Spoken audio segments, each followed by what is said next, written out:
తాలింపు గుడ్డు. ఎప్పటి నుంచి అడుగుతున్నారు కదా. ఇప్పటికి చేసావు మాట. వడ్డించు.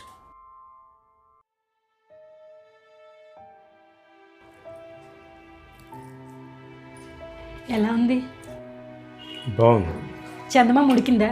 చందమామ అంటావేంటి ఇంకా చిన్నపిల్లలాగా? గుడ్డు సేన ఉడికింది కానీ అమ్మ చేసినట్టు రాలేదు. అదేంటో తొక్క మాడదు కానీ లోపల మటుకు మెత్తగా దూదిలా ఉడికిపోద్ది. బాగా చేస్తుంది. ఇందాకలే బాగుందన్నారు. ఇంకెప్పుడు నన్ను వండమని చెప్పకండి. ఇప్పుడు నేనేమన్నానండి? ఆపరా, నువ్వు మాట్లాడింది విన్నాను. ఏదో నీకు ఇష్టమని నేర్చుకొని వండింది, దానికి బాగుందని చెప్తే సరిపోతుంది కదా. మా అమ్మాయి బాగా వండుతుంది, నువ్వు బాగా వండలేదంటే అది బాధపడుతుంది కదా. సరే, కూర చాలా బాగుంది. నా కోసం నేర్చుకొని మరి ఉండవు.